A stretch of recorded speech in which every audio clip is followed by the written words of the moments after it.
जी, प्रश्न मैं करता नहीं, बट एक स्थिति के बारे में आपको संज्ञान में डालना चाह रहा हूँ और इनका भी निराधार हो जाए तो इसलिए।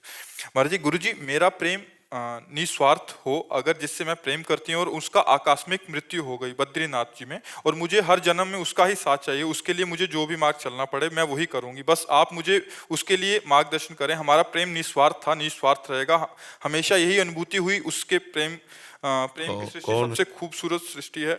हाँ, मैं तो अपने प्रेम को हाँ, तो पुनः प्राप्त पाना चाहता हूँ। देखो, सबके इन ढांचों के अंदर भगवान विराजमान है और कोई नहीं। नाम रूप अलग अलग पुकारे जाते हैं, ये ढांचे हैं।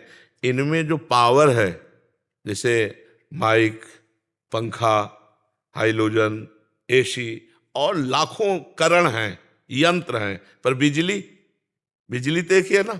तो सबके अंदर पावर एक है, परमात्मा। आप भगवान श्री कृष्ण की आराधना करो कि उस शरीर के अंदर आप ही थे। अगर वो शरीर प्रिय होता तो शरीर रख लेते। शरीर किसी को प्रिय नहीं होता, चाहे जितना प्यार शरीर से कर रहे हो, उसको नहीं जानते। लेकिन जब वो चला जाएगा तो शरीर पैसा दे के नष्ट करवा दोगे, आग लगवा दोगे। इसका मतलब शरीर से प्यार नहीं कर रहे थे, उसी से प्यार कर रहे थे, परमात्मा से। तो सबके अंदर मूल में परमात्मा ही है। श्री कृष्ण को विराजमान करके आराधना करो कि मुझे जन्म जन्म तुम ही पति रूप में मिलो। वही थे शरीरों शरीरों का, कि वही रूप, वही पांच भौतिक शरीर कभी नहीं। ये हमारे प्रभु का सृष्टि का ढांचा ऐसा बनता है खांचे से कि दोबारा देखने को नहीं मिलेगा। अब बताओ कितने लोग हैं, सबकी आंख और नाक कान और जय, और सब अलग अलग पहचाने जाते हैं, और वो असंख्यों लोग, और सबका फिंगरप्रिंट्स अलग ही मिलेगा। यार कितना चमत्कार मेरे प्रभु का है। नहीं तो ये तो नाशवान शरीर है, वही जन्म जन्म मिले, क्योंकि वही अंदर थे तुम्हारे पति के, और वो चले गए तो तुमने कहाँ उसको रखा, कहाँ उसको माना, उसको नष्ट कर दिया ना। तो जो उनके अंदर थे वो प्रभु श्री कृष्ण थे, उनको तुम जानती नहीं, उनको तुम मानती नहीं हो। नहीं, ये प्रश्न न रहता, ये प्रश्न खत्म हो जाता कि मैं हे परम सुंदर सबके अंदर विराजमान श्री कृष्ण, मैं तो जानती नहीं थी कि तुम ही हो।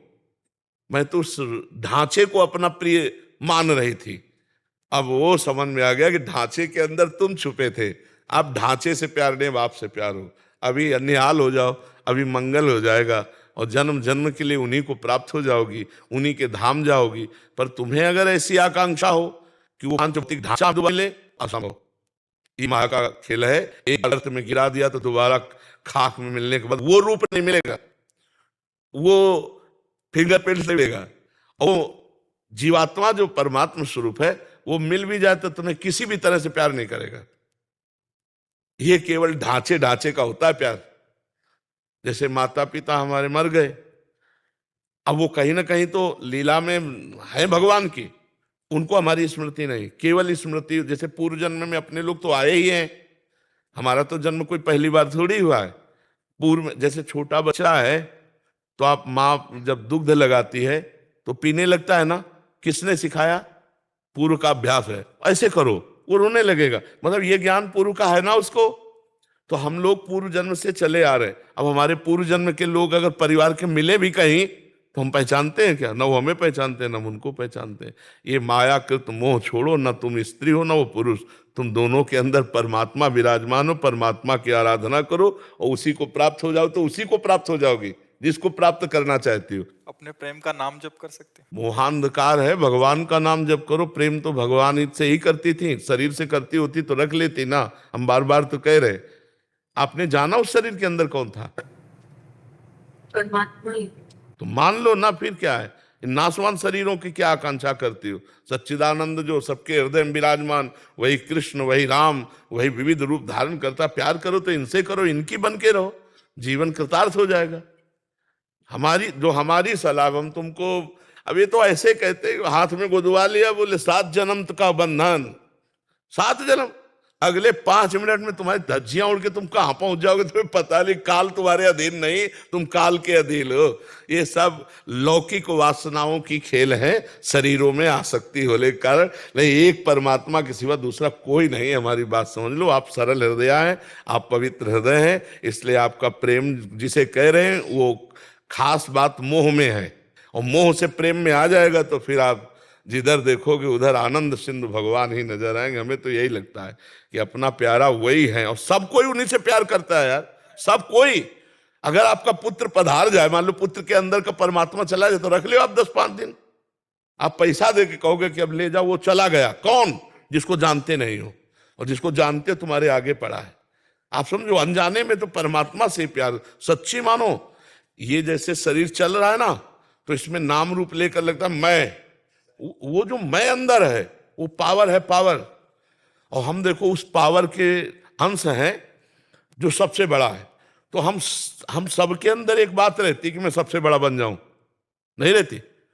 चाहे जिस डिपार्टमेंट में हो बड़े बने, क्योंकि हम बहुत बड़े के हैं, बहुत बड़े के हैं ना अंश। और दूसरी बात, मरना नहीं चाहता क्योंकि अविनाशी के अंश है। तीसरी बात, दुख नहीं भोगना चाहता, सुख भोगना चाहता क्योंकि सुख सिंधु का अंश है। ये भूलो मत, वही श्री कृष्ण सब रूपों में है। वही बद्री नारायण में अपने स्वरूप में लीन हो गए। अब नारायण की उपासना करो, कृष्ण की उपासना करो। हमारी बात मान लो तो, और ना समझ में आए तो उनकी फोटो रख लो, रोती रहो, मिल जाए तो हमें बता देना। नहीं, आपको बताइए, मार्ग पे चलेंगे। हाँ, अगर आप श्री कृष्ण से ये कहोगी कि वही रूप रख के आ जाओ, तो पक्का आ जाएंगे। दूसरी बात ला, और किसी की सामर्थ्य नहीं है। अगर श्री कृष्ण से रो के कहोगे कि नाथ आप बड़े कृपाल हो, आप वही रूप रख के आओ जिससे हमने प्यार किया था, वही रूप रख करके आपके सामने आएंगे, आपसे संभाषण करेंगे। पर इतना भजन हो, सुमिर पवन सुत पावन नामू, अपने बस करी राखे रामू। जब अपने बस कर लोगी तब ये बात आएगी। और इतना करने के लिए ऋषि मुनि पूरी जात की ताकत लगा देते हैं। तो आप भी ताकत लगाइए, ब्रह्मचर्य से रहिए। अगर आप उसको प्यार करते हैं तो हमारी बात मान लो, देख लो निर्वाह करके। ब्रह्मचर्य से रहना, किसी पुरुष का स्पर्श न करना, नाम जप करना, थोड़ा अन्न खाना, और इसके बाद परमात्मा से कहो कि मैं प्यार करती हूं। वही आपको उसी रूप में आना पड़ेगा, और पक्का आ जाएगा, पक्का। हम अपने अनुभव की बात कहते हैं। पधारे हुए महापुरुषों के लिए जब प्रबल आकांक्षा की, तो भगवान वही रूप रख करके हमसे मिले आकर के। तो इतना साधन जोर का करो कि अब आसक्ति है, अब करो आसक्ति के अनुसार, तो फिर समझ में आएगा। अब देखो, केवल बातों से तो समझ में आएगा नहीं। माया पर विजय प्राप्त करके ही मायापति से हम जो चाहे वो प्राप्त कर सकते हैं, ऐसे नहीं। बहुत कठिन है, बहुत कठिन है। हाँ, प्यार का निर्वाह करना है तो वृंदावन में बैठी ब्रह्मचर्य रहना, हम जब कह रहे हैं, और नाम जप करना, और प्रभु ही थे वो, और प्रभु से प्रार्थना करना कि जैसे मंजनू से लैला का, और लैला का मंजनू से था ना, तो मंजनू बहुत व्याकुल एकांत में विह्वल था। लैला धनी घर की थी, तो मंजनू भूखे पागल, तो पूरी बाजार में ऐलान करवा दिया कि मंजनू जहां खड़ा हो जो मांगे उसको खवाया जाए। अब ये जब बात दुकानदारों से पता चली कि लैला का आदेश, तो हजारों मंजनू तैयार हो गए, रबड़ी और जलेबी और सब समोसा खाने वाले हजारों। अब वहां हर दुकानदार जो है लंबा पर्चा पहुंचाता, तो उनका मंजनू तो इतना नहीं खा सकता क्योंकि प्रेम में वो विकल रहता है। अरे बोले हजारों मंजनू हो गए। तो लैला ने कहा कि मंजनू की पहचान तो ज्यादा मिनट नहीं लगेंगे, बुलाओ, कह दो कल लैला मिलना चाहती है मंजनू से। तो हजारों मंजनू उसके दर्शन के लिए, और असली मजनू भी आया कि लैला दर्शन। तो एक चाकू रखी और कटोरा रखी, और लाइन से मजनू आए। तो उन्होंने कहा अपने दिल का खून चाहिए मुझे, दो। तो रबड़ी पीने वाले मजनू तो खसक गए जीतले थे खून, भागे हुआ से। और जब असली मजनू आया तो उन्होंने, लैला सामने नहीं थी, लैला का संदेश था कि अगर तुम मजनू हो तो हमें अपने दिल का खून दो। तो ऐसे उठाया और ऐसे सोई पकड़ लिया कि असली मजनू। खून देने वाला तो असली मजनू कोई बिरला ही होता है, रबड़ी रसगुल्ला खाने वाले मजनू तो बहुत होते हैं।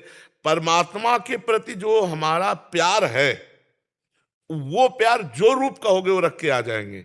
वो हर रूप उन्हीं के हैं, पर इसमें साधना करनी होगी, बिना साधना के नहीं। हाँ, और साधना करना शुरू करोगे तो माया प्रश्न खड़े कर देगी। छोटी मोटी बात है, ब्रह्मचर्य रहना कोई खिलवाड़ है? वो प्रेम में इतनी सामर्थ्य कि आप कर सकते हो, लेकिन उसी के जैसा, उससे अच्छा ऐसा आकर्षण दिया जाएगा। अब लिख लो कागज में, ऐसा आकर्षण दिया जाएगा, चाहे दिमाग में लिख लो, कि आपको लगेगा मेरी साधना का फल मिल गया। फिर वो बात नहीं बनेगी। जैसे भगवान शंकर के प्रति पार्वती जी तपस्या कर रही थी, तो सप्त ऋषि आकर बोले, अरे तो किसके लिए तपस्या करे? मुंडों की माला, चिता की भस्म, जटाजूट, भगवान विष्णु जिनके दिव्य पार्षद ऐसे ब्याह करवाएंगे, छोड़ो तपस्या। तब जानते उन्होंने क्या कहा था? कोटि जन्म लग रगर हमारी, बरौ शंभुनता रहूं कुमारी। करोड़ जन्मों तक तपस्या करूंगी और हर जन्म में यही मांगूंगी कि भगवान शंकर हमारे पति हों, मुझे कुछ। ये बात, ये जिंदगी में रखोगी तब पास हो पाओगी। पर हम आपके भाव को और आपके प्रेम को दंडवत करते हैं कि हाँ, बस आप अपने प्रेम को थोड़ा मोड़ दीजिए, मोह से हटाकर प्रेम में ले आइए। वो श्री कृष्ण हैं, श्री कृष्ण ही थे, श्री कृष्ण ही रहेंगे, तभी बात समझ पाओगे आप।